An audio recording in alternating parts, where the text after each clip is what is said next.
Normally in my head, I go stranger danger. Right. Don't give your number out. But in this case, I was like, I'm going to be open and go for it. So I give him my card. So the guy proceeds to text me maybe 6 times in a row before I text him back once. Then starts sending me selfies, including a shirtless one, like full Starbucks straight cam style. Oh, my God. So I'm starting to realize this guy's like a little bit of a loony bin. And so I say, you know, my boyfriend and I decided to get back together. So I think it's best if we don't communicate anymore. Well, that made him go absolutely nuts. And many curse words were texted to me, horrible names.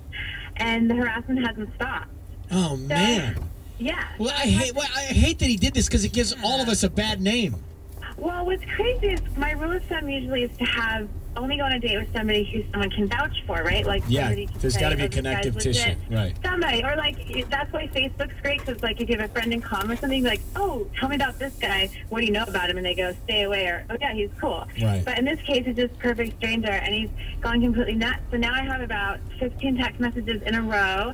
I haven't responded to me. I've just been using radio silence as a tactic because I'm hoping the crazy ends soon. Well, Mila, radio silence is probably the key. How old are you? 35. Okay, well, 35 is different than 25.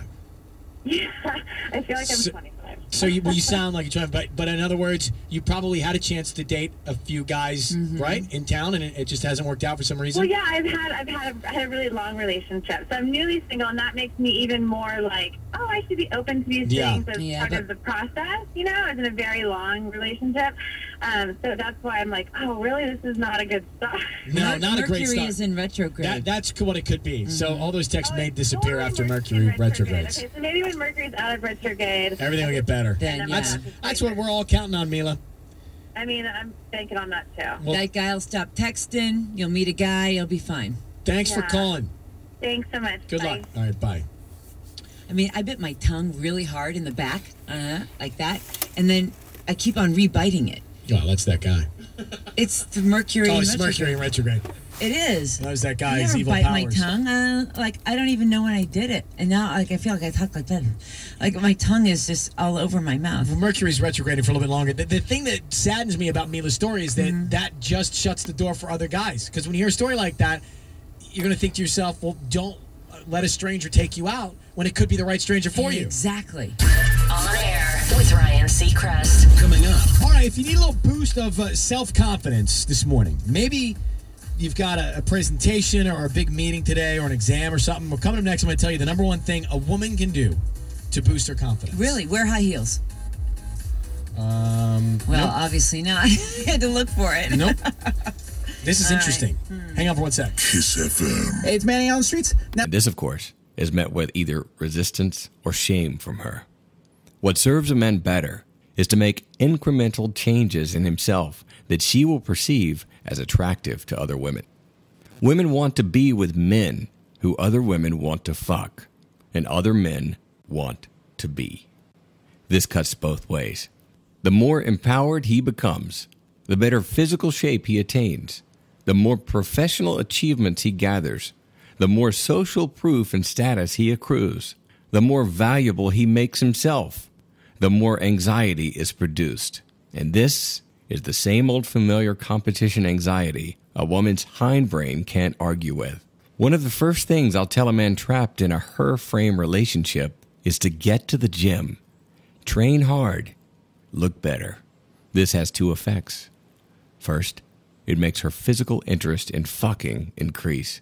And second, it fires up that imagination. Why is he doing this? He's really looking better these days. I see it, and other women must see it too. Maybe I need to start working out. Gosh, those girls at the gym, they look really good.